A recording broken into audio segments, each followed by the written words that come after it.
But I know Paul says something completely different to the other apostles that was around Jesus at the time. Nope, he doesn't. What's that? So in relation to what's the word I'm looking for? Like foods you can eat. In relation to a lot of the things that was before, he wasn't saying things that was in conjunction with the rest. No, this is just another da'i lie. And I'm not just saying you're lying. I'm just saying that Muslims lie to one another when they say this. Bring any Muslim you like to discuss this with me, and we'll go through it systematically. Paul's beliefs agree with what the other apostles teach. What's your question, bro? Peace be with you, brother. I know you answered this question in regards to the Muslims. Yeah. But do you hate Muhammad, peace be upon him? No, I don't hate Muhammad. I don't know Muhammad. So how can I hate him? I'm saying one thing, you're ignoring what I'm saying, and then you're putting words in my mouth. So listen to my words and engage with what I'm saying, rather than just using it for your own soundbite. I do not hate Muhammad, I can't hate Muhammad because I don't know him. But I hate the ideology of Islam, and I hate Sharia law, and I hate it for three reasons actually. Firstly, I hate it because it is not true and it leads people into falsehood. Secondly, is because it leads people into degenerate behavior such as abortion and polygamous marriage and persecuting and discriminating Christians. And three, because Sharia law is an apartheid system that would seek to make me as a Christian a second-class citizen in an Islamic state. And just as if I was trying to impose an apartheid system on you because of the colour of your skin, which is something black people have really experienced, or because of your religion as a Muslim, you would hate that system of law. I don't think there's anything wrong with me hating a system of law that wants to turn Christians into second-class citizens. So if I'm promoting that, like what the things you just mentioned, yep, then you would hate me too, because I'm the one promoting that type of ideology and that rhetoric. Is that your question? Ready to reply. So my reply is, as a Christian, we are taught and we practice making a distinction between the sinner and the sin. And we're taught very clearly as Christians, and we do this. Everyone else in the world doesn't do this. Not everybody in the world does this, but we do. We make a distinction between sinner and sin. And what we're taught, and my brothers and sisters are confirming it for you, that they've all heard this as well, is that we love the sinner and we hate the sin. So as a Muslim, as a human being, I cannot hate you. Even if you promote that I should be made a second-class citizen, I don't hate you. I actually love you because I want you to come to the truth, to a better truth that will mean that you don't teach that. But what you teach, I will oppose. What you teach, I will oppose. I'll oppose it politically, I'll oppose it economically, I'll oppose it socially, I'll oppose it culturally, I'll oppose it spiritually. So that's a straight answer to your question. Fantastic. That to me, I think it doesn't really answer the question, but it does, but thank you. The understanding is different. If I'm saying something like you should do things that are against your religion or your way of life or your culture, I'm openly promoting that and saying this is gospel. And this is what I'm coming out with. Like, for argument's sake, some people, they hate Donald Trump. Yep. They hate Donald Trump due to what he's coming out with. Yeah. And his beliefs and etc. and how he's going about things. Yep. And they say because of what he's coming out of, what he's promoting, they hate him. Yes. They hate what he's coming out of and they hate him. It's part of him. Yeah. His rhetoric, his way of thinking is part of him. Yes. If Muhammad, peace be upon him, is doing things that are against your religion and he's pushing things that are against what you are about as a Christian, and saying that you should worship someone that you shouldn't worship according to you, then surely you would hate that and hate him for doing that. So to reply to your point, as a Christian, this is exactly why I am convinced that Christianity is a better way of life than Islam. Because Christianity permits me a more flexible mindset. Because I make and I would correct all of those people that hate Donald Trump. They might, I would say, if you want to hate his ideas, fine, hate his ideas. Hate his policies, oppose them, but don't hate the man. Don't hate the man for the game, right? You play the game for what it is. And what I think is that we need to make a distinction between a person's behaviors and the person themselves. So for instance, using a different example, I hate the fact that some people are addicted to alcohol. Right? But I don't hate someone because they're addicted to alcohol, right? I hate the fact that we live in a society that promotes premarital and extramarital sex, and there are people that celebrate that. I don't hate them because they celebrate that. I hate their celebration. But what I seek to do is to call them to a better truth. And the thing is, if you want to call someone to a better truth, it would help you a lot if you actually respected the person. And the problem with hate is that it undercuts respect.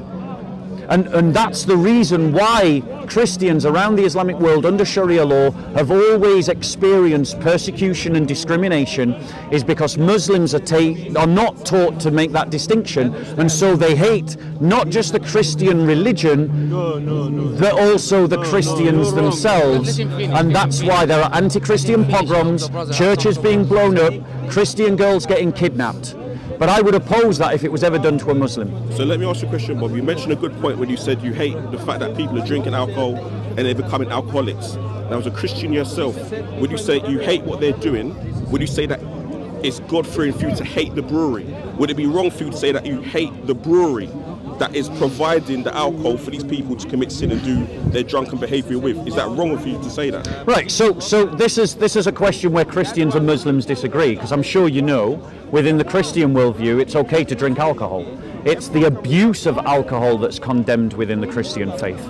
So in the same way that lots of Muslims in this part would attempt to justify the continuation of the slave trade that's continuing in the Islamic world in Africa, where you can still buy black slaves.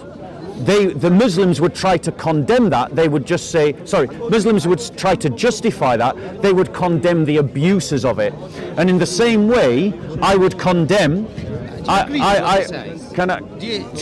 we continue our conversation? Can we continue our conversation?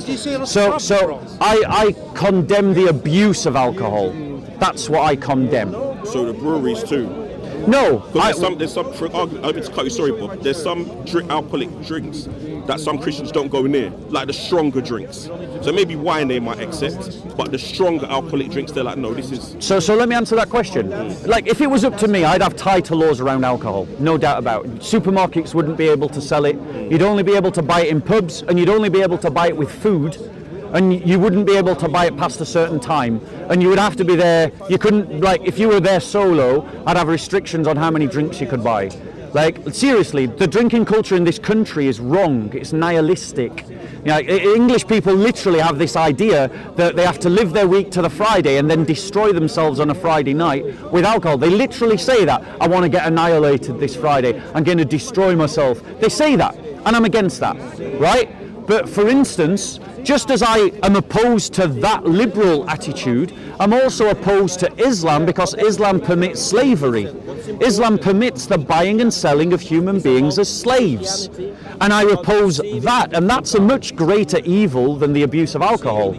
A much greater evil. So wasn't some of the Christians doing slavery? In the past, yeah. And they was backing it with biblical scriptures, talking about the people of Ham and cursed and their second rate, etc. Yeah. So let me address that question. Do you see? They're proving exactly what I said.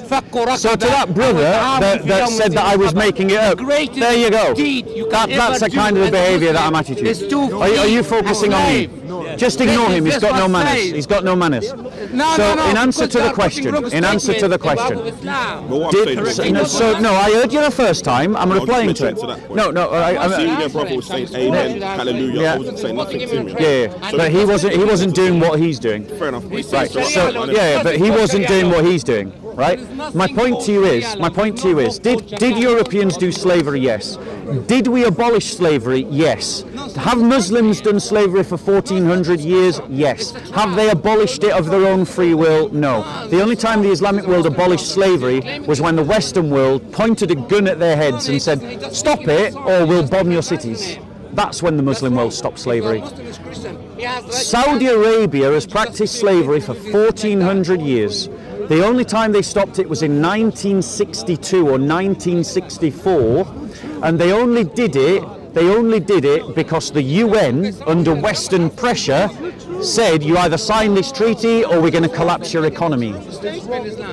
This I don't know much of, Bob, so I can't really talk Google to it you. right now. Just Google, when did Saudi Arabia abolish slavery? What I'm saying, Bob, is you said that they Just because someone's black doesn't mean they know history any more than just because someone's white. That doesn't mean anything. Your colour of your skin doesn't make you an expert in history. What I'm saying, Bob, you said that they had stopped slavery because the West said if they don't stop it, they're going to we're going to bomb you to oblivion. But then on the flip side, you're saying that still goes on today in Saudi Arabia, and the West haven't gone there and attacked it and bombed it beyond oblivion. So Currently, the only places where slavery is legal in this world, the only place that I as a white man can go and buy a black child as a slave is in the African Islamic world, in Chad, in North Sudan. These are places where I can go and buy a black child as a slave today for less than a McDonald's. So why hasn't no one bombed them? You said Right. the West have Because stopped it for violation. the liberal progressives at this moment in time, they don't care about justice. So it was an empty threat then, basically. No. What I'm talking about is when the Ottoman Empire was forced to abolish slavery. They did it in the 1800s, and they did it because the British Navy said, the British said to them, the British and the French, they said, if you don't stop slavery, we'll bomb your cities. But it's still carrying on today. Yes, in the Islamic world, and what I'm trying to say to no you, one's bombed them. and what I'm trying to say to you is that that's a problem with Islam. No, it's a problem with the West because the West So, is so it's the West's fault that the Islamic world has continued the slave trade. No, what I'm trying to say I to agree. you- We should be harder on the Islamic world. What I'm saying is that you're saying that they threaten them that if it's going to carry on, that they're going to In the bomb past. them. In Yeah? the past. What you're saying is it's still carrying on today. It is, yeah. So I'm saying, why have they not bombed them? I agree. The Western world should be far harder on any Islamic country that still has slavery as a legal practice. And we should not be frightened to topple governments, and we shouldn't be frightened to collapse economies, and we shouldn't be frightened to kill leaders. Any leadership or government in the Islamic world, like ISIS, that tried to re-establish the slave trade, that continues in the slave trade, I personally believe in Western intervention, and we should force them that if they can't be the better human being that they should be because of Islam, that we should force them to be better human beings by ending the slave trade at the point of a gun.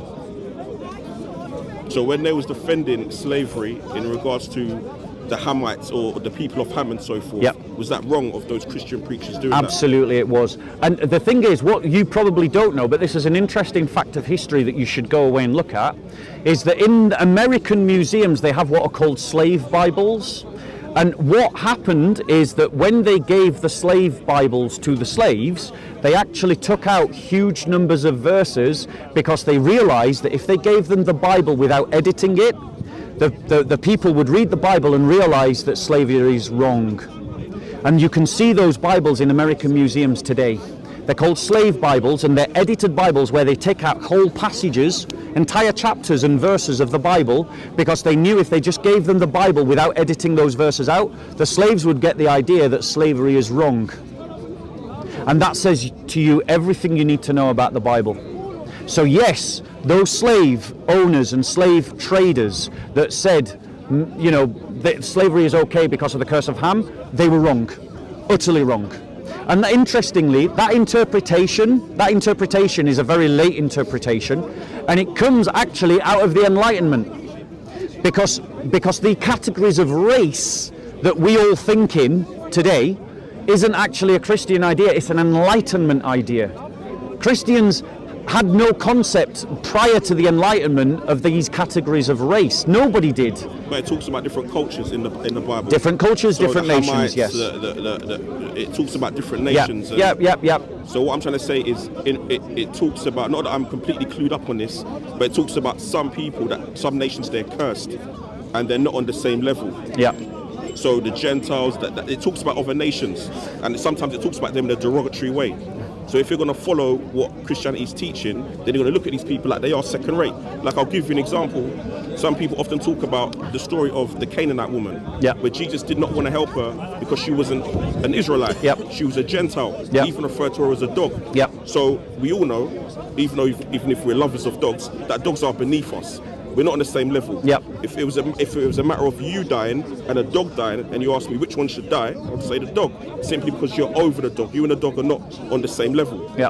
So what I'm trying to say is, it does promote that some people are better than others, or some people are there's different levels, or in Yeah. regards to nations. So it's always been. This is even back in the Old Testament. So let me reply to that in full. Yeah. Okay. So the first reply to that is when you actually look at the passage, there's two terms for dog in Greek. Okay. The term that is used when Jesus says that it would be wrong to give the meat to the dogs. The term that is used in the Greek is what's called a diminutive. A diminutive, we have it in Spanish, and I'm bilingual. Spanish is my second language. A diminutive is not always an insult. A diminutive can actually be a compliment. In the north of England, they'll use terms like flower, petal, pet. They use the word pet in the north of England, and it's not an insult. It's a term of affinity. Now, I've used that term myself, and people outside of northern culture have thought that I'm being insulting, but I'm not being insulting. And that's actually what's happening when Jesus uses that term dog to the woman. He's using a diminutive that isn't an insult, it's a term of affection, in the same way that in the north of England they say, hey up love, hey up pet, hey up petal, right? It's not an insult, it's an informative term. Now, hold on one second, because if you're going to say that this is a problem, then you should, if you're consistent, have a problem with Muhammad who said that Satan looks like a rusky black man. Muhammad who said that you should obey your leader even if he is an Ethiopian with a head like a raisin. Now that is kind of insulting language that Muhammad used of black people, right? And so the reality is, bro, if you're going to condemn that, then you should condemn Muhammad. You should condemn Muhammad. But the question is, will you be consistent? Are you brave enough to be consistent? I'm saying, don't be distracted by these people. They just get sorry. They're talking across. Yeah. They're talking across. What I'm saying to you is he refused to help her based on that, based on the fact that she was a Gentile. Yeah. So it's not like he's saying, like I might say, pet to a girl, but we're still on the same level. Yeah. I'm not going to, if I called you a dog and refused to help you, that means I'm looking at you like you are beneath me. Did he help her? Yeah, them times Gentiles were dogs. Right, eventually, but no, you had to beg for help. If you look, and usually, sorry, but let me just finish. Yeah. If I ask any Christian here, anyone, even these ones here right now that are hearing our discussion, if I asked for Jesus to help me right now, if I come to Jesus, will he help me? Will he embrace me? They'll all say yes. In the case of that story, she begged for Jesus' help, and eventually Jesus dealt with her. So he didn't want to deal with her simply because she was a Gentile and she was an Israelite. So there was a difference in regards to nations. So shall I reply to that? So the actual. Sorry, I don't mean to cut you. The point I'm trying to make is that when you say that he was saying it in like a nice way, it's clearly in that reference it wasn't nice. So let me reply to that. Yeah. It clearly was nice, and we know that it was nice because. No, I didn't interrupt you. You didn't. So let me speak without interruption. It clearly was a term of encouragement because rather than being discouraged, the woman continued to ask. And the reality is, if you speak to any Christian who's mature in their spirituality, they will tell you that no, Jesus doesn't always answer your prayers. He doesn't always give you what you want, because sometimes he either wants you to ask because it draws faith out of you, or it's not good for you, the thing that you ask for. And so Christians understand that Christ taught persistence in prayer. That's one of his key teachings. That's the parable of the widow and the unjust judge. One of the parables that Jesus is teaching is about persistence in prayer. And as I've already demonstrated, even in England we have examples of using diminutive terms in affectionate ways. And you're simply, and the Greek term is a diminutive. That's actually the Greek word that is used. It's more akin to puppy than it is to dog, the harsh sounding word that we translate it as and hear it as. Because in English, dog is a harsh term. We do use dog as an insult. So when we see it in the text of the English, we read it in that sound, because in our language to call someone a dog, it is an insult. But to call someone I'll give you a perfect example. Often male lovers of women will call them kitten, but it's not seen as an insult. Like, kitten, they'll talk to one another with these affectionate terms, using diminutives. So I've given you plenty of examples to demonstrate it's not necessarily an insult. Secondly, Christ did answer her prayer. That's the important thing. And if you actually look at that exchange and that dialogue, yes, she was persistent in her prayer and Christ was drawing out that persistence from her. Why? But I noticed that you haven't addressed my point, which is that Muhammad, listen to these words. He said that using an example of when you should obey your leaders and how you should obey your leaders, he was saying that you should obey your leader even if they are an Ethiopian with the head like a raisin. Now think about what that means. He's essentially saying that even if the worst kind of human is your leader, you should obey them. And what did he define as the worst kind of human? An Ethiopian with the head like a raisin. Now that's obviously a contextualized racist. It's like me saying you should obey your leader even if they are a convicted paedophile. Do you see how that sounds? Because that's what Muhammad was doing. His context, in the context into which he was speaking, the lowest category of human being in pagan Arab culture and amongst the Muslims was the black guy. Prove it. And he's saying obey your leader even if they are an Ethiopian with a head like a raisin. So you shouldn't just avoid that. Muhammad sallallahu alaihi wasallam never did none of that, brother. If he did, prove it. Prove it. And I'll say, you know what, you're right. Don't listen to these trolls. Don't listen to the facts, the logic. Yeah? Don't listen to these upset trolls. Don't listen to these upset trolls. You just press on with your conversation, bro. That's what he's saying. Their bad manners should not affect you. You should be able to continue with your if conversation. anything, you're doing much worse than what I'm doing. Do you understand? In regards to what you said about you're doing much worse. Yeah. Hang on, bro, 2 seconds. In regards to the Ethiopian comment, I'm going to have to look into that. That's something that I'm not aware of. And then come back and talk to me. That's no problem. Probably next week or something. Yeah. You're here every Sunday. I'm going to look into that. In relation to the Canaanite woman, you are fully aware of that scripture in the Bible. Yeah, of course. Yeah. What I'm saying is that you're saying that she should show consistent faith. When she went to Jesus, she said, "Oh, Master, Master." I can't remember it verbatim, bearing in mind, but she came to him and said, sorry, I got it, bro. So she came to I've got it. Oh, no, I've got it here, thank you. She came to him and said, "Oh, Master, oh, Master." Yeah. So she was already had the faith. Yeah. But she's already coming to Jesus according to the Bible with unlimited faith, calling him, "Oh, Master, and begging him. Yeah. He didn't want to acknowledge her until the disciples said, I can't remember exactly verbatim, but the disciples ended up coming to her and saying, send her away to Jesus, and said, "Listen, she's constantly pestering us, Jesus. Please just give her a little bit of time because this is becoming too much." Then eventually he dealt with her. But the reason why he didn't want to deal with her is because she was a Gentile. And I think in that same passage, it says, when they asked Jesus, or when she asked Jesus, I have come for no one but the house of Israel. I have only become to the lost sheep of the house of Israel. So there's a clear distinction between what she was, a Gentile, and what he was as an Israelite. There's a clear distinction there. But she came to him with pure proof in the beginning. So, and just to confirm, that passage with the Ethiopian thing, I'm going to have to look into it. Yeah, so you should. I can't talk too much. And I'll tell you what. I need to get the context. And I'll tell you what exactly the traditional understanding of the Muslims is that is a passage in which Muhammad is demonstrating that how much faith and fidelity you should give to the Caliph, to the leader. And that's what they understand Muhammad as teaching. Because I have looked into this passage. But you've got to understand how the example makes sense. He's saying that even if they are the lowest of the low in your perception, you should still obey them.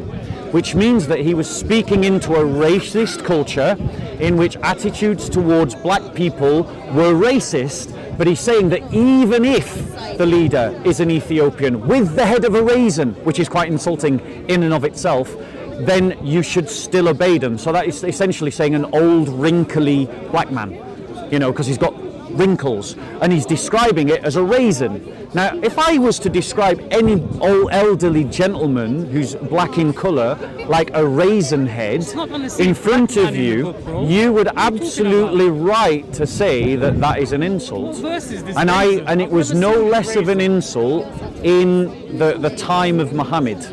When has anyone described someone as having a raisin head and being a compliment? My point to you is the passage that you're quoting. Jesus said, right, and it's a diminutive term, and I've given you examples from modern English, and I've demonstrated that in the Greek there are two terms that are used for dog One of them is a diminutive, and when it's used in a diminutive sense, just like diminutives in English or diminutives in Spanish, it's not necessarily an insult. It is, Bob, because he refused to help her. You don't know Greek, bro. And he used that. If I'm saying you're a dog, I don't want to help you. Yeah, I'm not meaning it in a pleasant way. You're hearing it in English, bro.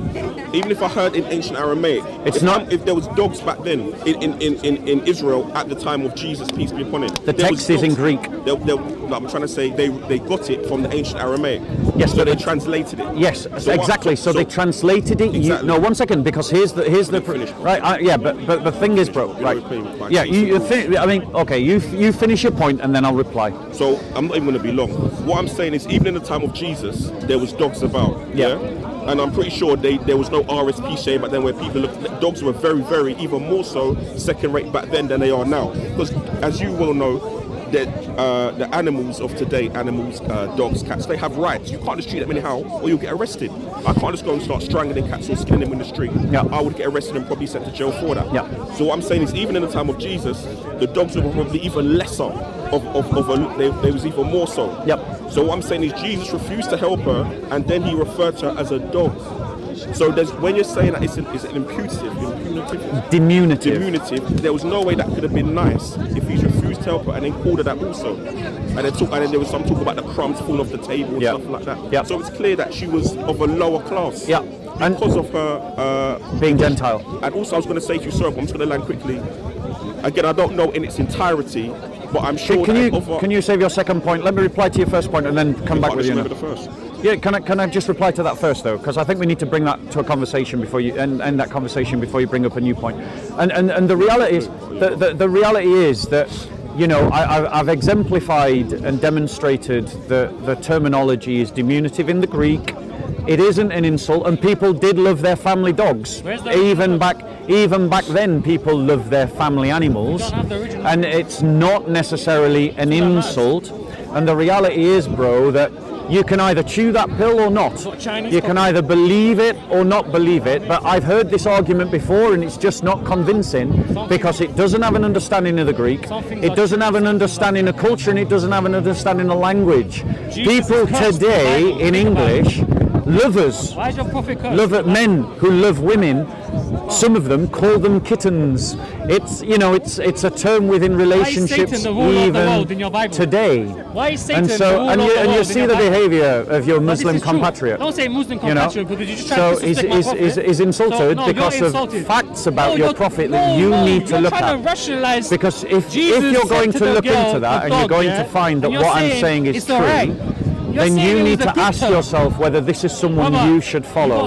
And I would say to you that it isn't. The fact of the matter is, Christ did help the Gentile woman. Christ did not He speak in answered Greek. her prayer. He did not speak in and in Greek. the parable He did not of the speak unjust English. judge, Do you understand, my when friend? the widow persistently pestered the unjust it's judge in that logic, man. parable, It's logic, man. he was using It's it as an logic, bro. example of persistence. Because He what isn't. Christ We don't wants have the from original you, book. brother, what Christ wants from you, did not speak and what he Greek, bro. wants from me, is that faith Listen, is in your something Bible, that pushes it says us Jesus outwards, is cursed that it makes and us Satan grow is the in ruler of the world. virtue, and it makes In the us grow Quran, in it's the truth. other way around. And Christ, Yeah? in the example Other way around. of what we're doing, what you're why is it talking like that, about, man? what we're talking about, In our book, is Christ putting into Satan is practice cursed. one of his own In the parables. Bible, The parable Satan was is the about ruler of the world. persistence in What is this bullshit, chasing bro? after God and asking God what you want, and then he's using the example of the woman to put into He called her practice dog. what he Dog. taught to make her D-O-G. persistent Dog. in pushing for what Dog. she wanted. They lick their balls. And also with Yeah? the apostles They as lick well. shit. They're So he's kids of dog. literally putting into practice Gentiles. what he preaches. Yeah? Something They call her Muhammad never dog. did. Muhammad said to you that you could only have 4 wives. have nothing. He had over 13 And wives. you can't even have one. So he couldn't even practice what he You preaches. know what I mean? You can't even get one. He couldn't even practice Come on, what he man. preaches. So, on, man. you wanted to raise another point. Because you can't live with a woman. I was gonna That's say why that you can't. You don't have a woman. even in relation to- Because I'll be real with you, my friend. Yeah. Even- Look, Mama, I'll be real with you. Yeah. When are you going to correct him on his bad behaviour? I don't correct your Christians, Bob. I don't correct. Who amongst the Christians is behaving like this? Behaving like this? I'm just trying to say. Who told you I'm a Muslim? I'm not going to say anything. But who amongst the Christians? For me. So to the brother, I'm just going to make a comment to the camera. So to the brother that was challenging me earlier, the Holy Spirit is guiding you, proving me right. It's the JRT. Proving me right. No. See, you change the conversation, my brother. Yeah. What I'm saying. You change the conversation, innit? Because when you do this, you're being rude. I'm trying to listen to him. What can you do about it? Nothing. You can't do nothing. All you can do is walk away. Aren't you that silly boy that tried to talk about? Don't say silly boy. You're my height. You can go Hackney. I can knock you out. Don't say boy. Weren't you that silly boy that tried to challenge me over there and talked about his on camera? Weren't you that guy over there? Why are you mentioning, bruv? Because I think you were the guy that did it. There's kids around. He sounds like it. He sounds like it. You don't understand this, yeah? You're a disgusting guy. You talk about, yeah? You talk about. You talk nothing. Keep your hands to yourself. Yeah, my bad. Keep your hands to yourself. You talk nothing good, man. Go on what? You're trying to kiss him or something, but I'm trying to listen to him and you're being rude. No, you're not. You're not listening to him. You're not listening to him, bro. I'm trying to. You keep interrupting. See, you're trying to. You're not acknowledging, bro. He's been talking for 20 minutes. You've been interrupting for 20 minutes. It's because you're not listening to him, bro. Go on, bro. Changing the topic, man. That's why he's not interrupting me. Because he knows you're just waffling. Yeah, well, he's not interrupting you because it seems that no matter how bad you behave, no one wants to put you in your place amongst your Muslim brothers. You've just made that up at the spot. That's not what he thinks. What I'm saying, Bob. So you lie all the time, man. The reality is Speaker's Corner, You're a born liar, everyone can chime in. Yes, you're right. of course. Christians haven't said anything. You're right. Even when the guy in the red jacket was saying Amen, Hallelujah, and all that jazz. Look. I didn't say anything which you're a witness of. Yeah, he wasn't interrupting. He wasn't, but he was saying what he was saying out loud. Yeah. And I did say anything. He can feel free to say what he wants. If somebody wants to chime in and say something, you're absolutely right. Speaker's Corner, he has the right to heckle. That's what it is. Yeah, absolutely. That's the deal. Yeah. In the Bible, it specifically says that the Israelites were God's favoured people. Are you Israelites? Yes. Are you Israelites? So what I'm saying you is speak that Hebrew. No, you don't. What I'm saying is that there is a clear distinction that not everybody is the same. Right. Because God said that of all the nations on the earth, the Israelites were His chosen or His most favoured people. Yep. Israel is smaller than England. Yep. It's tiny. And you guys were classed as dogs. So what I'm saying is that there is a distinction between nations. Yep. We're not saying even according the Bible to the Bible. Okay, can I reply to that? And even the Quran says that as well. The Quran says that Israel was God's favoured people above all nations. Yep. It clearly says this. And all the prophets, I think, starting with Moses. Because I think Abraham and Noah wasn't Israelites, so we're not too sure where their lineage stemmed from. But from, was it Abraham? It started from the tribe of Judah. Yeah, the tribe of Judah. It was Abraham, Isaac, and Jacob. Yeah. Brother, Abraham wasn't a Jew. No, brother, focus on me. No. Focus on me, please. But his descendants, Yeah. they became. So what I'm saying is that there is a clear distinction. Muhammad is, So if Jesus is saying that there's a clear distinction as well, he's not entirely wrong. So can I reply to that? Yeah. So the reality is, the reality is, Christ at the end of his life, he sends out his apostles, and he doesn't just send them out to the lost children of Israel. He sends them out to all nations to teach and baptize in the name of the Father, the Son, and the Holy Spirit. He didn't say all nations. Teaching them to follow his commands. Right? That's what Jesus says in the Gospel of Matthew, chapter 28. You can go and check it out for yourself. These Muslims are just ignorant. Now, the thing is, when Paul writes his epistle to the Romans, he says that we are to be, that we, the Gentiles, that's me and you, are grafted onto the vine of Jesse, which is the vine of Israel. So we're grafted on. Now, do you know what grafted means? What happens in this world? We're going to see what happens. It's an agricultural term. What you do is you cut away to the lowest part of the branch. You cut a notch in the branch, and then you take a different plant with different fruit, and you put that onto the root and the stub of the other plant, and you bind it together. And then what happens is the two join together, and the root and the stub feed the branches of this other tree. And that's how he describes the relationship of the Gentile to Israel. So we are grafted onto Israel. So to the question, does Israel in the Old Testament have a special place? Yes. But obviously, as a Muslim, you can't criticize that, because according to the Quran, the Quran affirms that same teaching. That's correct. That in the new covenant, Christians believe that Gentiles like me and you together can be grafted into Israel, so that it's in the new covenant. Yes. No, is that the second one, not the old one of Moses? Yes, that's the new covenant. It's the new covenant. Yes.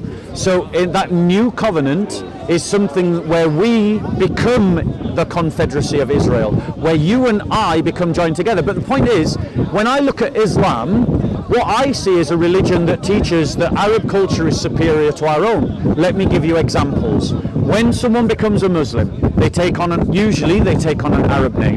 They bow down to an Arab city. They have to play in Arabic. They read an Arabic book.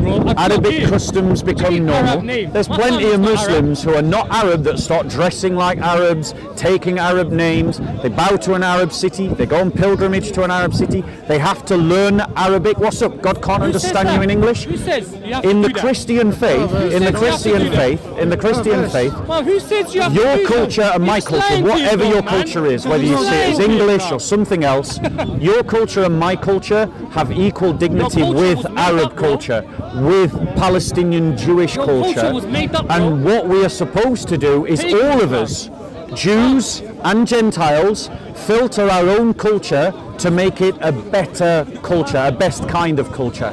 But in Islam, what we see is Arabization. You go and look at North Africa. North Africa, all those people. No, sorry, don't interrupt. Don't interrupt. Stop being rude. Don't interrupt. Stop being rude. Brother, focus on me, or I can't. So, if you're going to stop listening to me, I'll stop talking to you, and I'll just go somewhere else. Well, another once I said I wasn't listening to you. Right. So please focus on me. Right. So my point to you is that you look at Egypt. Egypt had an African culture, had an African language called Coptic. Right. It's older than Arabic, but since even before the time of Christ, they had Coptic as their language, and then the Muslims came in the 7th century, and they imposed, and then Arabic became their language. Look at North Sudan. North Sudan is Nubian. They had their own culture, they had their own beliefs. I know a refugee woman, a Muslim woman, who had to flee North Sudan, and her crime was to campaign to stop an area of Nubian historical importance from being flooded by a dam that they were building in Sudan. And they were going to kill her for it. And she was a Muslim woman campaigning to defend Nubian culture. And they speak Arabic now, and they think of themselves as Arabs. Wherever Islam dominates, Arabization follows. The Assyrians of Iraq, Arabization. The Palestinians of the Middle East, Arabization. Jordan, Arabization. In terms of Pakistan, you've got, even now there's a debate going on in Pakistan right now, where Arabization is occurring in Pakistan, and some people are trying to fight him. There you go. And he said nothing wrong with it. So don't talk to me about one culture being superior when as a Muslim you end up being colonized in your mind to thinking that Arabic culture is superior to your own. 200 years ago. Nowhere in the Quran does it say that Arab culture is superior. It says Arabs are the same as others. What the Arabs came with before, like for example, in the Arabs, their tradition before was to bury their daughters. That was an Arab culture, to bury your daughters. Having a daughter wasn't good. Muhammad, peace upon him, came and he refuted that. So when we're doing certain things in Arabic, it's not the culture, it's the religion that we are following. Because God did not say follow Arab culture. There was many things that the Arabs were doing before that Muhammad, peace upon him, came with, and he said, so don't do that. Stop it. Stop what we do culturally. Just how you said, Yeah? filter our culture, the Prophet Muhammad did that. God, I'm listening to you. I'm listening to you. Yeah, so what I'm saying is that they did stop that. Even when you follow Jesus, I'm pretty sure you don't look at it like you're following an Israelite culture. You're just following the teachings of what was sent to him by God. It's like Moses with the Israelites as well. When they're following their own people, but when certain people's following the prophets of God, they're not following their culture because God hasn't set down culture to them. He set down divine revelation. That's something that we can both understand. So it's not a cultural thing. If I am doing certain things that maybe dressing the way he dressed or certain things, then that's just the way he done it. If you knew how Jesus dressed, for argument's sake, just hypothetically, if you know how Jesus dressed, how he did his hair, you might say, well, this is the man that I want to follow. And you might start following that. If Jesus came every day in sandals, you might say, well, sandals look good on him. Let me just try and follow everything down to the T with him. Because he's the one that's upon divine revelation. It's nothing wrong with that, but we don't follow their culture. I don't eat Arab food. Not that there's anything wrong with it. I don't eat Israelite or Israeli. Do you know what I mean? I just do certain things because what they came with, their religion in regards to God. Second of all, I was going to say, in the Bible, it talks about the second covenant. I can't remember again, I didn't really come in to preach, but I can't remember again exactly where it says it, but I know you'll be familiar. It says that I'm going to bring a new covenant to you, and it's not going to be the one of the people that I led Moses in the land of Egypt. It's going to be a new covenant. When he mentions that covenant, it said it's only going to be for the house of Israel. It doesn't say that more. No. Do you know where it is? Do you know, the reference I'm talking Let me reply to all your points, and I will reply to that question as well. I will start with that question. The passage that you're referring to is going to be in one or two places. Yeah. If it's the Old Testament reference, it'll be in Jeremiah. If it's which one, Jeremiah?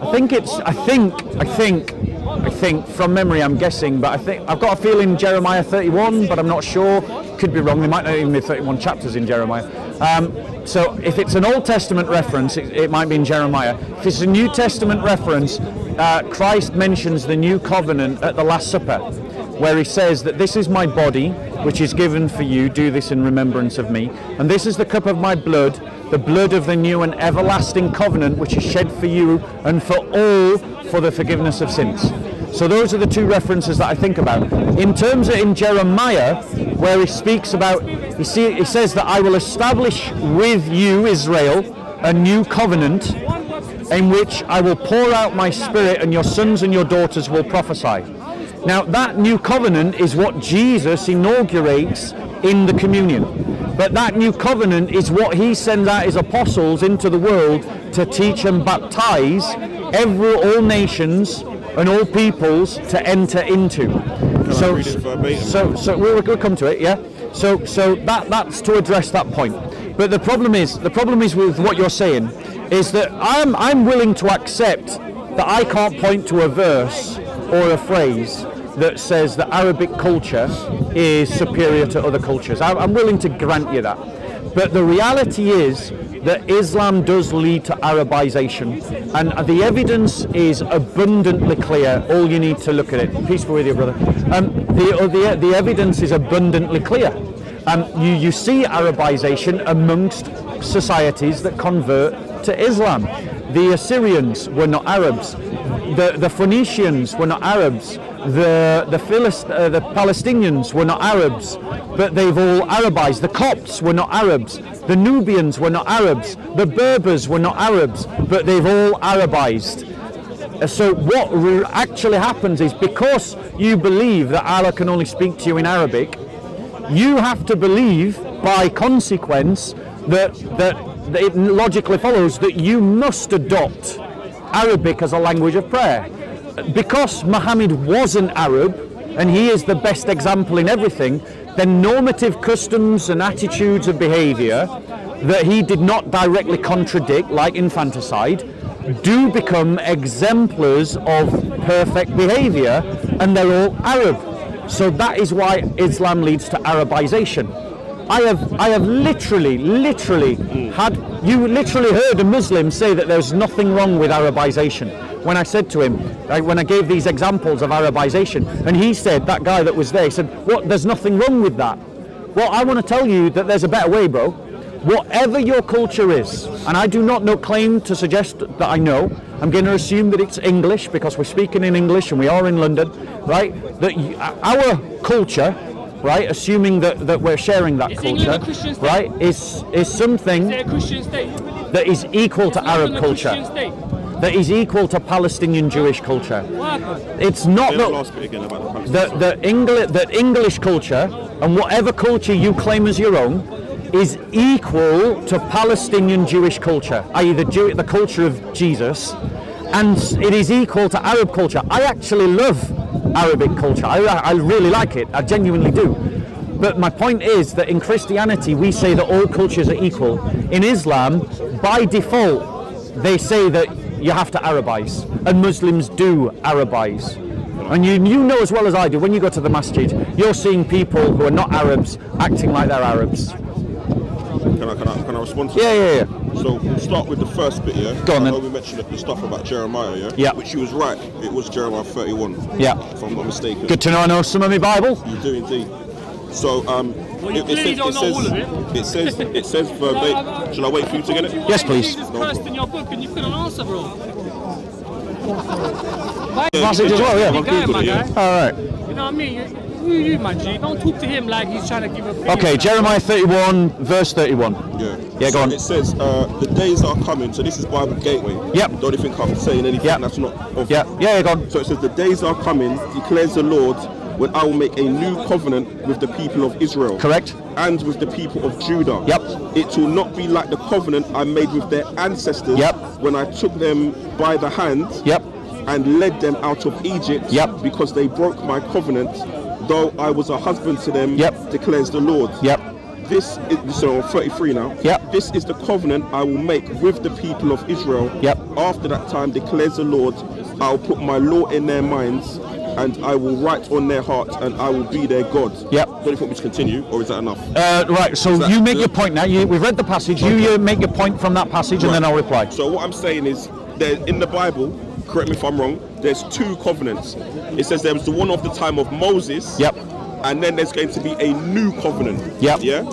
So you don't really hear Christians talking about there's three covenants. There's two. There's the old covenant, and there's the new covenant. Yep. So for argument's sake, some Christians, they don't follow the Sabbath. They still eat the shellfish and stuff like that, and they say that's the old covenant. When Jesus came, he made a new one. Yes. This one is declaring a new covenant that's not going to be like the one of Moses. Yes. So this is the new covenant. Correct. The point I'm trying to make to you, Bob, is this new covenant again is only for the people of Israel. Yes. It's not for the world and everybody in it. Right. And it clearly states that in Jeremiah, which I did read to you verbatim, which you could. Yes, I read it. So what I'm saying is, when people say Jesus is for everybody, according to this, he isn't, if they're going to claim that the new covenant came with Jesus. Yeah, you're saying. Right, all so nations, let me that's reply the- to that. And sorry, can I just mention the Yeah. Arab part? I was going to say that I'm pretty sure you're diverse with the world and what goes on, and there's many different cultures. Yeah. Like this brother, I'm assuming he's from Pakistan. Are you from Pakistan? No. Where are you from? Originally. Yeah, I your was born parents. here. No, your parents. My parents, Algerian, Turkish. Okay, Algerian and Turkish. If we go to Algeria or Turkey, they've got their own way of doing things besides from the Arabs. So they've got their own traditional dish. Yep. They've got their own way of speaking. Even Yep. though it might be in Arabic, they've got their own translation, their own dialect. Yep. So there's many things that he would do differently according to his culture that maybe someone that isn't Arab does. Yeah, bro, Yeah. I'm a bad man. So So what don't I'm say saying- when I do something bad to you, don't say we're all bad. Keep going, bro. So You know what I'm what I mean, saying bro? is, even You know in what I mean, Somalia, in Pakistan, Come on, cuz. in Turkey, in certain parts of Africa, there's ways they do things that are completely different to the Arabs. They might speak the same language, they might pray the same, and that's all well and good. But they've still got their culture, they've still got their dish, their food dishes, they've still got the way they do things culturally. Yep. Their weddings are different. There's Yep. many different things. So what I'm trying to say is that it's not like we're just doing everything that the Arabs do. And the Prophet Muhammad, peace be upon him, did say an Arab is not superior to a non-Arab, and a non-Arab is not superior to an Arab. A black is not superior to a white man, Yep. and a white man is not superior to a black man. Yep. The only difference is in deeds, in regards to what they're doing in relation to God, how Yep. good they are on earth, how good they're following God's laws, rules and regulations. So we accept certain things from, it's cool, but we don't take in its entirety. We just pray in the same language. So if we are all from different countries, we can all pray the same. We'll understand what's going on because we have a common denominator in regards to the prayer, how it goes, Yep. and the language. So can I reply to that? Yeah, feel free. So I want to reply in full to your argument. Benita, JC, can one of you find in Romans where it says that we are grafted onto the vine of Israel? We're grafted onto the vine of Jesse. So in Luke chapter 22, right? Bear with me. It says, bear with me while I find it for you. Right. It says in chapter 22, it says, reading from verse 19, "This is my body which is given for you, do this in remembrance of me." And in the same way, he took the cup after they had eaten, saying, "This cup which is poured out for you is the new covenant in my blood."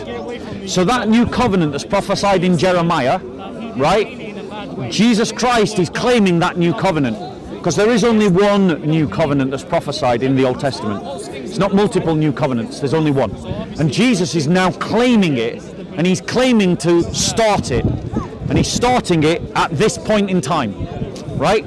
So the new covenant has now begun. That covenant that Jeremiah speaks of. And when in the book of Acts, you'll remember that the Muslim trolls that were here, that were so rudely and interrupting so aggressively, they said that I was lying. When Jesus said these words, Jesus said, "All authority has been given to me in heaven and on earth," so that's clearly not just a man. "Go therefore and make disciples of all the nations, baptizing in the name of the Father, the Son, and the Holy Spirit." So he sends his apostles into all the nations to teach and baptize in the name of the Father, the Son, and the Holy Spirit. Baptism is the entrance ritual to the new covenant, right? So Paul then goes on to say, have we found it? Romans 11:11. Romans 11:11. So then the Apostle Paul says this in Romans 11:11. Let me just find it for you. Right, it says this.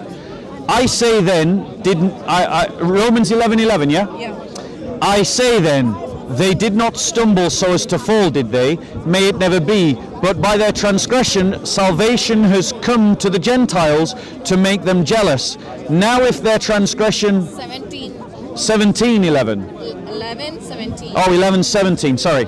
So, but if some of the branches were broken off, and you being a wild olive, so he's writing to Gentiles.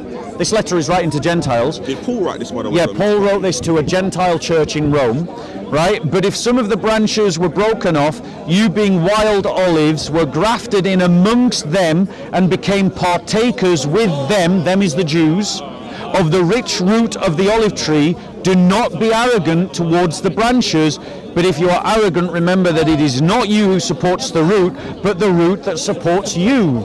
So he's saying that me and you as Gentiles in this new covenant are grafted into Israel and Judah. So God establishes a new covenant with Israel and Judah, but that new covenant includes the Gentiles. So the Gentiles can participate in this new covenant that is given to Israel and Judah. Well, I think in relation to what Paul says, I mean, this is something slightly separate. But I know Paul says something completely different to the other apostles that was around Jesus at the time. Nope, he doesn't. What's that? So in relation to what's the word I'm looking for? Like foods you can eat. In relation to a lot of the things that was before, he wasn't saying things that was in conjunction with the rest. No, this is just another da'i lie. And I'm not just saying you're lying. I'm just saying that Muslims lie to one another when they say this. Bring any Muslim you like to discuss this with me, and we'll go through it systematically.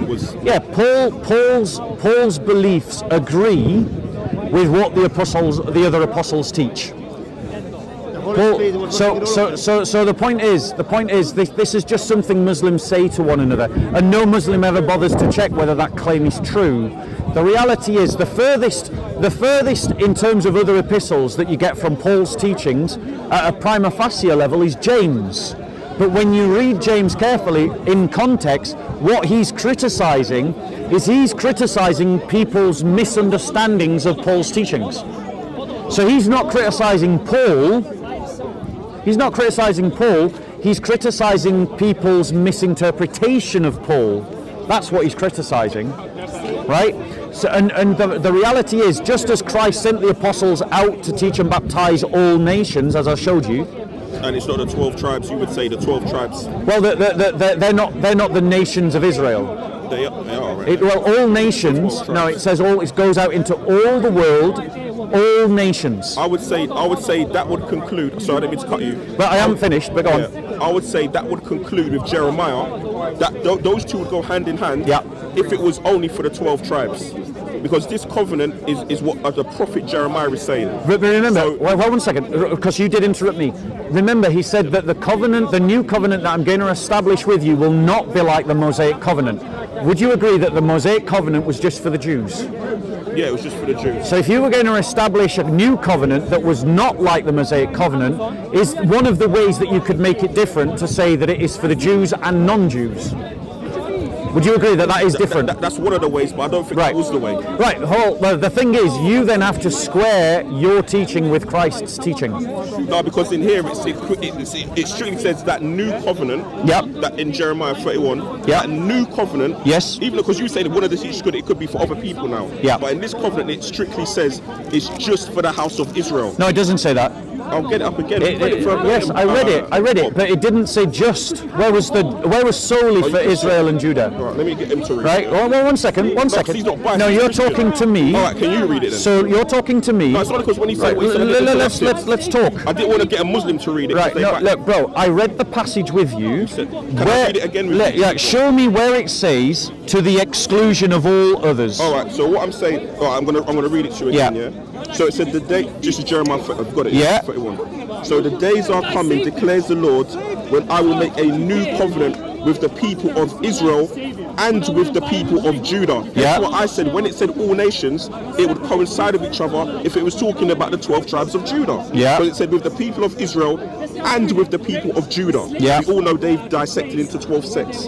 It will not be like the covenant I made with their ancestors when I took them by the hand to lead them out of Egypt, because they broke my covenant, though I was a husband to them, declares the Lord. So it's not going to be a covenant of the time of Moses. It's going to be a new covenant. It's going to be a new covenant. Again, it's for the people of Israel and for the people of Judah. Yeah. That's what I'm saying. So again, it says in 33, this is the covenant I will make with the people of Israel again. After that time, declares the Lord, I will put my law in their minds, and I will write on their hearts, and I will be their God. Yeah. So, as I said to you before, I don't mean to keep repeating myself. Yeah. That would make sense if it was coinciding with the people of Judah, the 12 tribes of Judah, and the people of Israel, not the whole of humanity in relation to what the Christians say about Jesus. Yeah. And just to confirm, I believe as a Muslim, I'm pretty sure you got the idea I'm Muslim. I believe as a Muslim that Jesus only came for his own people. He only came for the Israelites. Muhammad, on the other hand, I believe he came for the whole of mankind. Right, can I reply to that? Yeah, feel free. Sister, could you find in Isaiah where it says that all the nations will come to Jerusalem and offer up sacrifices to Yahweh? Right? So my point to you is, bro, is that all the way through the Old Testament, all the way through the Old Testament, there are these indications that Yahweh will be worshipped by all the nations. And I'm going to show you those passages now with my sister's assistance. I just want to show you one. You want one, Bob? That'd be nice, thank you. That's very kind. Thank you. You say that the new Israel for the Christians is mean the Christians. I don't use that text. Miss, would you like one? Oh, she's too busy. She's finding something. Right. So what did you say? You said something. I say that the new Israel, the new covenant are the Christian church. It doesn't say that here. But that's how Christianity and the Father interpret the new Israel. The new it said here, it said the house of Israel and the people of Judah, which is 12 tribes. Yeah, but the house of Israel is the church now. Right, so the brother is right. That is Israel, and there are Jews that are part of Israel. So listen to this passage. Yeah, I think this is the there we go. Right, in Isaiah 55. Remember, so we're talking about an Old Testament prophet here. I found it, sister. In Isaiah 55, it says, "Lo, everyone who thirsts, come to the waters." Everyone, right? And you who have no money, come buy and eat. Come and buy wine and milk without money and without cost. Incline your ear and come to me. Listen that you may live, and I will make an everlasting covenant with you, according to the faithful mercy shown to David. Behold, I have made him a witness to the peoples, a leader and commander of peoples. Behold, you will call a nation you do not know, and a nation which knows you not will run to you because of Yahweh your God, even the Holy One of Israel, for he has glorified you. Same theme continues in 56. Again, sorry, you finished. My point to you is, in the Old Testament, there's multiple passages. Can we just keep that one? Yeah, in the Old Testament, there's multiple passages that talk to Israel and say to Israel that through Israel the nations will be saved. That's what the Old Testament covenant, and it talks about it in the context of the establishment of a new covenant. Now, I agree and affirm with you, Jesus only came to the lost sheep of the house of Israel. Because that's what, of course I do. That's what Jesus said. Why would I argue with Jesus? Now, when it says keep the Sabbath day holy, and some people still go to church on a Sunday. Yeah, hold on one second. Just saying. Yeah, right, like that. So look, don't throw us off. Don't throw us off. No, I'm not. Don't go into that. I'm just saying. So, my point to you is, if you actually read the Old Testament properly, as part of the new covenant, the vision of the new covenant. Remember, truth wasn't just revealed to one prophet, but to multiple prophets. I believe that. When you look at all the statements about the new covenant, it clearly indicates that salvation will go out from Israel to the nations, to the Gentiles. No. It says the yes, nations, it does. Bob. Yes, it does. And that's. Yeah. Are you finished? Yeah. Behold, you will call a nation you do not know, and a nation which knows you not will run to you because of the Yahweh your God, even the Holy One of Israel. Yeah. So if it's the Holy One of Israel, it's not talking about Israel. No, is it the Holy One of Israel? Have you got Isaiah 2:3. Isaiah chapter 2, verse 3? Let me show you another passage that says the same. What I'm trying to say to you, Bob, Go on. is it clearly says nations. And God talks about the nations when he's talking about the Israelites. He's talking about the nations. Those nations, to me, looking at it, would be the 12 tribes. Because some of the 12 tribes wasn't around back then. So when he's saying the nations that know you, or the nations that you do not know, that might be nations further on that he doesn't know. So when it's talking about nations, it's not. When it's talking about nations, it's talking about, to me, the 12 tribes. Yep. That's what it's talking about. Right. T, what's going on? You all right, yeah? Long time. Yep. How you doing, bro? So look, in Isaiah 2:3, and many peoples will come and say, come, let us go up to the mountain of Yahweh, to the house of the God of Jacob, that he may reach us concerning his ways, and that we may walk in his paths. For the law will go forth from Zion, and the word of Yahweh from Jerusalem. Yeah. Now, look at what it says in Luke. Can we talk about that one quickly? Yeah. My point to you is, the term here is goyim. The goyim are the Gentiles. It's the non-Jews. But it talks about Jacob. Yes, the God of Jacob. Jacob again has the 12. It's the 12 tribes have stemmed from Jacob. No, it doesn't say that. No, but we know this. No, you don't know this. The 12 tribes have not. No, you're missing. tribes have stemmed from where? You're missing that. Your interpretation of this text is folly. It's wrong. This text is saying that non-Jews are going to come to Jerusalem to worship Yahweh in the new covenant. Now that can't be the Mosaic covenant, because the Mosaic covenant was only for the Jews. So this has to be about the new covenant, because this doesn't align with the Mosaic covenant. So this is clearly about the new covenant. But the new covenant again. But you haven't shown me anywhere. Yeah. Show me somewhere Yeah. where it says the new covenant is only for the Jews. I agree with you. The new covenant is for the Jews. Let me ask you. But it's not. What I need to see from you is a passage where it says it's only for the Jews. Can I ask you a question? Then I'm going to go into it. Yeah. Yeah, go on. How many covenants are there? Thank you. Bob, how many covenants are there? Are we talking about historically speaking, or are we talking about actual that are still valid today? So we're talking the time of Moses. So that there was a covenant then. No. And there's Do you want me to number all the covenants that were made, or do you want me to number the covenants that are valid today? No, the covenants that the prophets talked about. Right. So you want me to name the historical covenants? Yeah. Right. Yeah. So there was a covenant with Adam and Eve. There was a covenant with Noah. There was a covenant with Abraham. There was a covenant with David. There was a covenant with I think David was the last one. Yeah. David. The Davidic covenant was the last one before the new covenant. Yeah.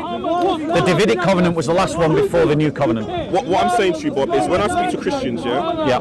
and I ask them how many covenants they are, they say there was the old covenant, Yeah. and then there's a new covenant. That's a layman's understanding. Yeah. So what I'm saying is, for example, like my aunt is a 7 Days Adventist. Yeah. The 7 Day Adventists, they still keep the old laws. Yeah. So my aunt doesn't eat pork. Yeah. She doesn't she doesn't eat shellfish and crab and all that. Yeah. She keeps the Sabbath day solely holy. Yeah. She still keeps up with the old laws. Yeah. I've got another aunt that says no, those laws are abolished when Jesus came. When Jesus came, that was a new law. Yeah. So she says that's why she doesn't abide by the old ones anymore. Yeah. So they always say there's two covenants. Right. So even the Seventh-day Adventists, they accept the new, what Jesus came with, but they still follow the old. Yeah. And again, they're getting all the information from the Bible. Yeah. So what I'm saying is there's two covenants. Yeah. Two covenants. No, there's more than that historically. The covenant of Moses, it talks about in around that time that there's going to be a new covenant for the people. Correct. Again, that new covenant is again for the house of Israel and for the people of Judah. No, this is where you're going wrong, because the new covenant is to the house of Israel, but as I've just shown you in Isaiah, and this Isaiah 2:3, right, and I want to show you another passage as well. The new let me finish. Yeah. Right, it says. I just need to keep an eye on the uncle here, because your brother's getting a bit aggressive, right? So it says, now it will come about that in the last days, so we're talking about the end times, the last stage, right? And that is what indicates there is a new covenant. The mountain of the house of Yahweh will be established as the thief of the mountains, the chief of the mountains, and will be raised above the hills. And all the nations will stream into it. All the nations will stream into it. We believe as Christians that that is the church, and all the nations, that's Gentiles like me and you and Jews and Judah, stream into Israel, stream into the temple that is the church. We believe that we are the temple of the living God.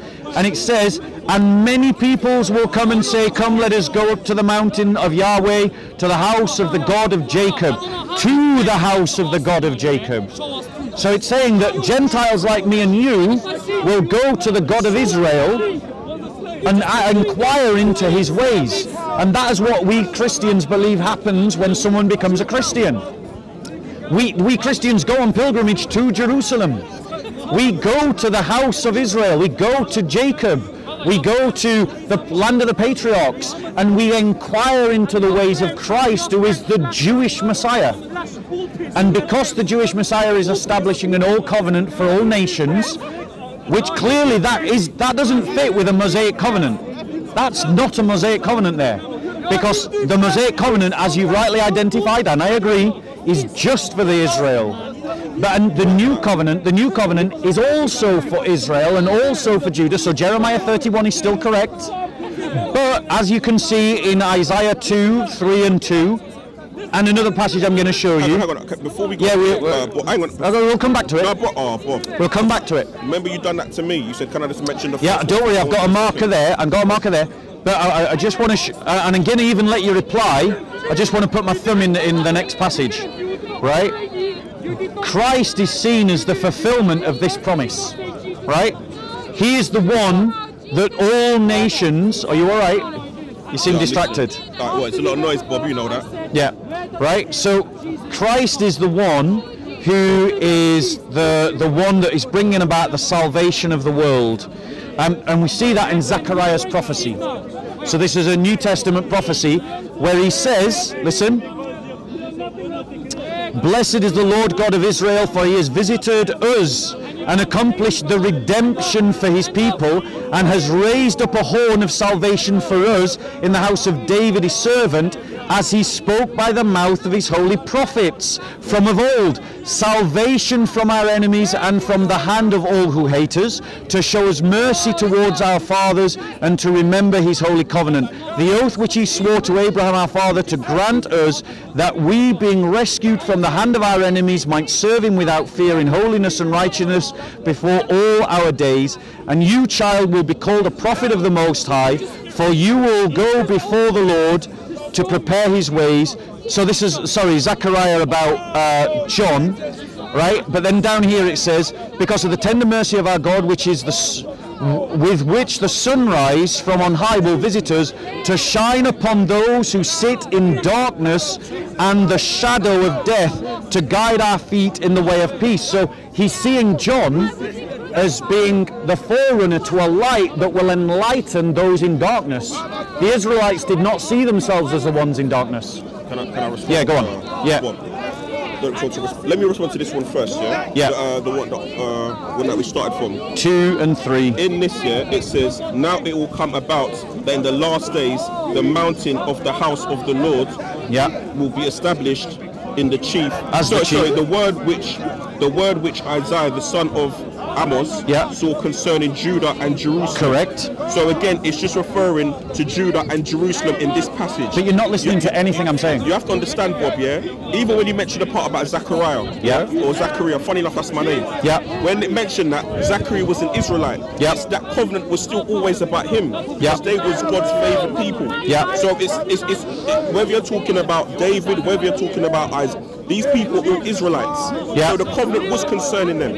At no point does it say that the covenant should go for every and everyone. Again, that's what I'm saying. It's the 12 tribes according to. So, no, bro. Let me reply. No, we can talk. This speaker's called out on my phone. He's not Muslim. Abraham also got a promise by God. He said, "To your seed, to Jacob, and many nations will be blessed, and the salvation will come." So you see, so many nations, not only the Jews, to the seed of Abraham, the salvation will come, the Lamb of God. So the salvation is for all the nations, not only for one nation. But when you said many nations, brother, the Bible does talk about nations. Right, bro. To me, so I just kind of refer to him. Don't worry, you're going to get your time. Because we're having a conversation, bro. No, don't worry. We're having a conversation. Well, he's Christian. No, hold on 1 second, bro. We're having a conversation. Let's finish that conversation. Can I just finish what to say? Right, well, you talk to him and I'll go. You don't have to go anyway, unless you want to go. No, I want to finish that conversation, bro. Let me just both of you. Oh, God. Right, bro, God bless you.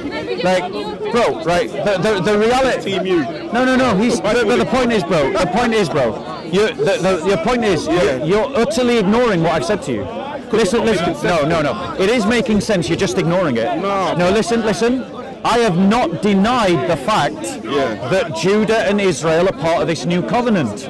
So that your argument's already incorporated into my argument. It's there as part of my argument. You have not yet shown me a passage where it says only Israel, only Judah, but I have shown you passages where it says in addition to Israel and Judah, all the nations. This is one passage. No, this is coming from Isaiah. And it's talking about all the nations. No, it's saying concerning Judah and Jerusalem. Judah and Jerusalem. Yes, but you're not listening. Now listen to what it says. Listen, it says no. You're not hearing this. And many people. Listen. Okay, let's keep the conversation civil. And many peoples will come and say, "Come, let us go up to the mountain of the Lord." So that's saying Judah and Jerusalem expect that the nations will come to your mountain. Expect them that they're going to come. So my point is, I'm showing you passages that show that this covenant includes other nations.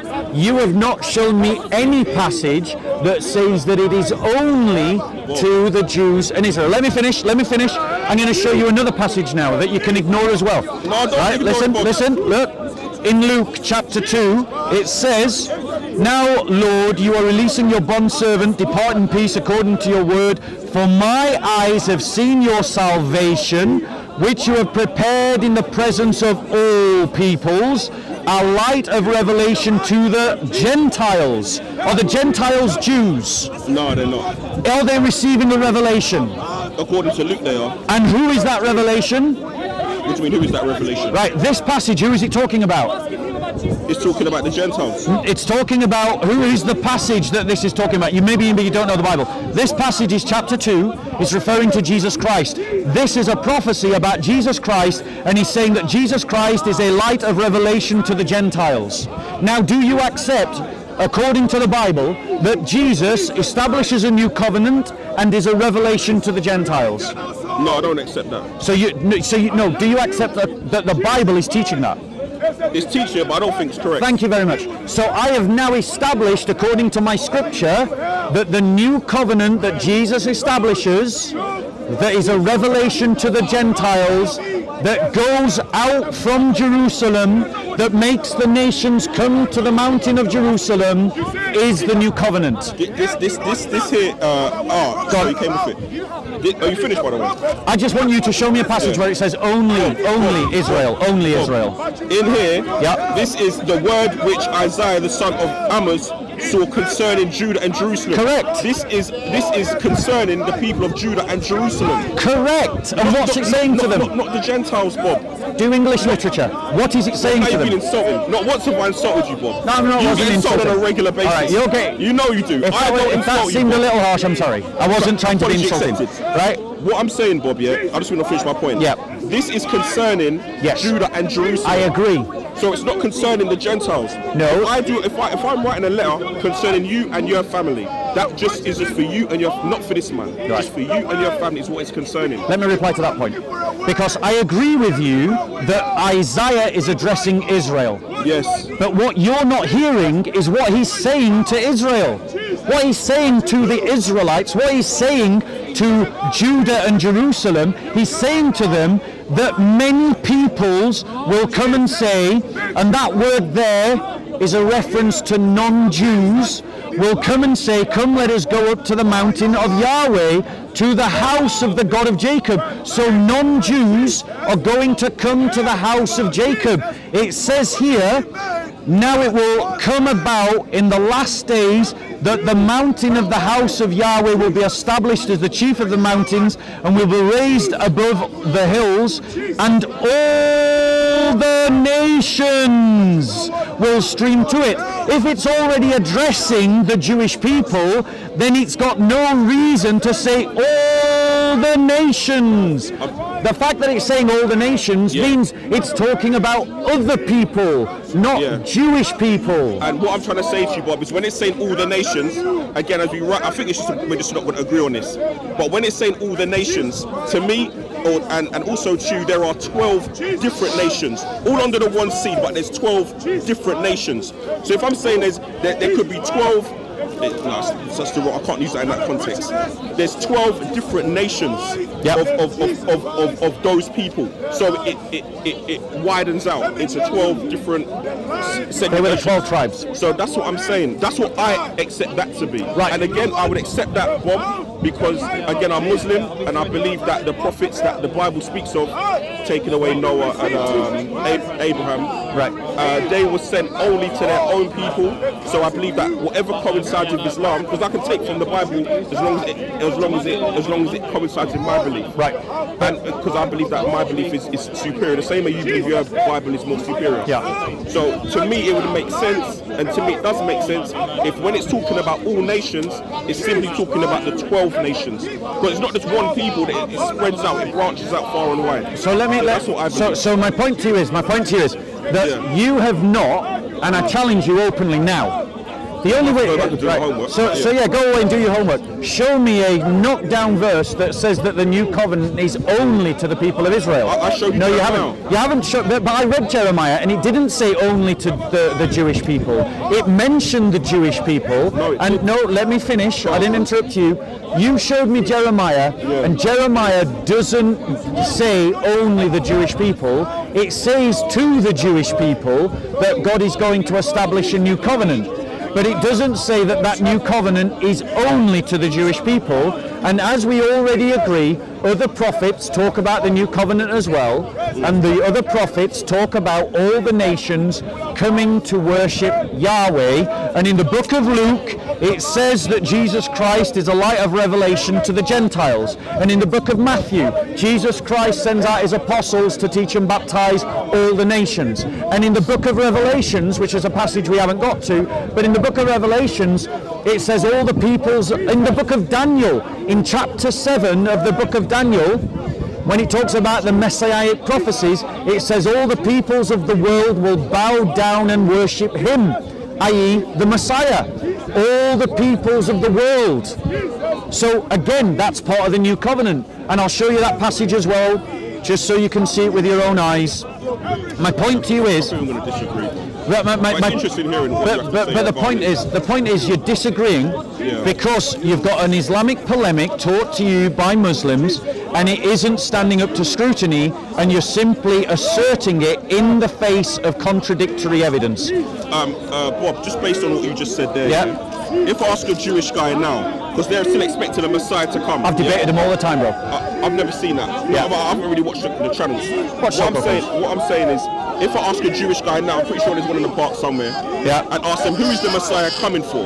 They're going to say, if I say the Messiah that you're waiting for, because they don't accept Jesus, the Messiah that you guys are waiting for, is he coming for the whole of humanity? Yeah. Or is he coming for your people? I guarantee you, Bob, they're all going to say he's coming for us and our people, and he's going to restore us onto our native land. Right. That's what he's going to say. That's not a Muslim speaking. Yeah, that's but a Jew. You remember, the same Jew will also tell you that Jesus isn't the Messiah. No, that's which contradicts the Quran. But no, that's cool. But what I'm saying is, who they're expecting to come, that was revealed in their scripture. They're not the authority on Old Testament passages. What I'm saying, Bob, you're saying I'm only thinking that way because I'm Muslim. To a degree, you're right. But it's not just a Muslim thing. I'm saying even if you ask a Jew, the Messiah that you're expecting to come, based on what's written and revealed in your scripture, is he coming for the whole of humanity, or is he coming for you and your people? I actually think will tell me that they are the Messiah that we're waiting for is coming to save us. I would actually say I've had a debate with a Jew about this, and they acknowledge that the Messiah will rule the world, so he does come for the world.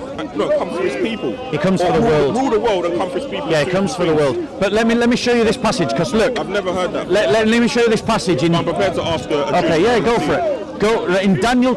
Final point. Let's wrap this up because I can see you ready to go. In Daniel chapter 7, talking about the Messiah who brings the new covenant, it says these words: "And he came up to the Ancient of Days and was presented before him, and to him was given dominion, glory, and a kingdom, that all the peoples, nations, and men of every language might serve him.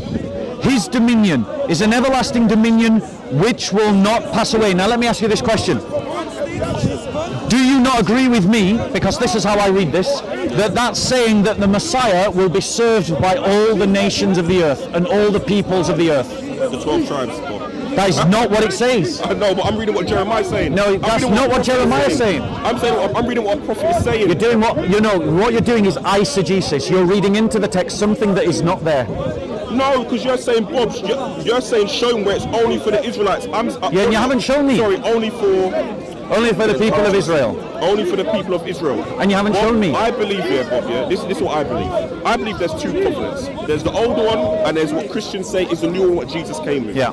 I'm saying what Jeremiah's talking about is a new covenant. It's not like the one that of the people of Moses. Yeah. It's a new covenant. I believe that's the covenant of Jesus.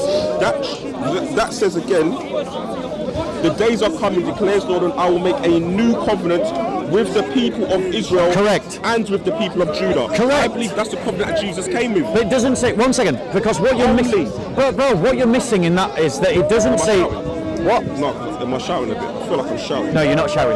What that passage there says that, right, and you've got to hear me. Right, that I agree. God is establishing a new covenant with Israel and Judah. Only. No, it doesn't say only. Where's only in that passage? I will make a new covenant with the people correct of Israel and with the people of Judah. Correct. That's so what it's it doesn't say only then. Well, you're playing semantics. No, I'm really not. It says when I will make a new covenant. It talks about the people the covenant's with.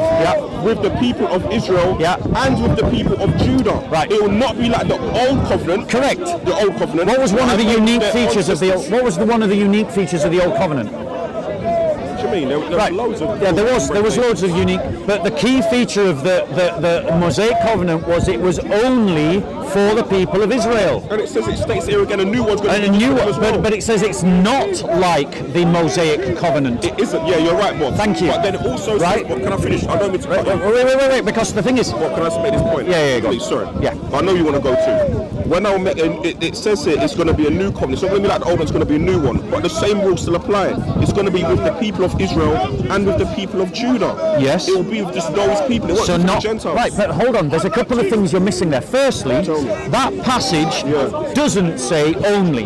Secondly, it does say that it's not going to be like the Mosaic covenant, which was only for the people of Israel. And thirdly, that passage doesn't tell you the content of the new covenant. It doesn't tell you the content of the new covenant. It doesn't say what's in that new covenant.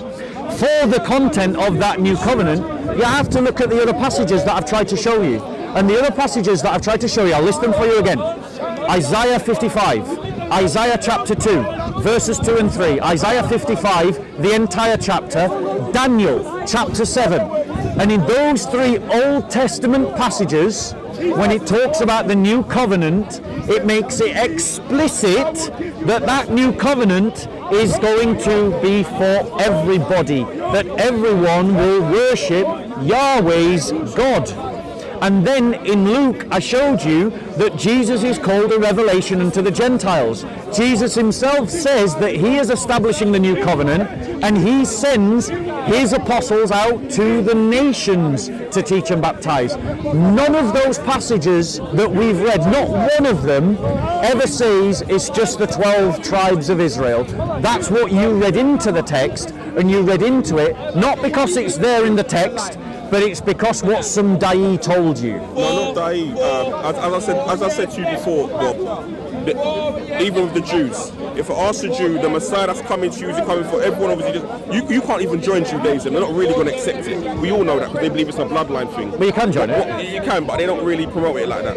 What I'm saying is, when the Bible, to me, when the Bible's talking about nations, yeah, I believe it's talking about the 12 nations. You got to prove it. This new covenant. Again, there's an old and there's a new one. Yeah. This is what talks about. It's not going to be like the one of Moses. It's going to be a new covenant. Yeah. Again, it talks about or specifies who this new covenant is for. Yes. And again, it strictly says for the house of Israel and the house of Judah. Right, but I'm bro. going to disagree. But don't worry, Bob. Right. So have you got a Bible at home, bro? Yeah, I do. Right. I'd like to give you a book. I always give a book to people I have nice conversations with. Always. I'm just finishing up for that. Bear with us 1 second, Mo.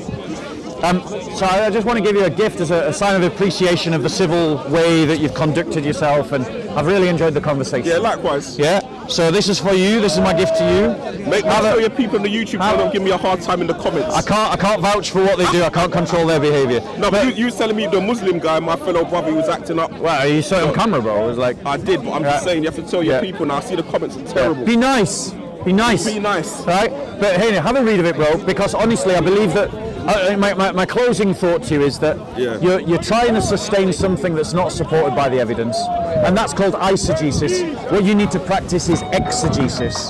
So read your Bible, come back with more questions, let's talk again. No problem. All right, you look after yourself, have a great day. God bless, take care, bye-bye. How are we doing, guys?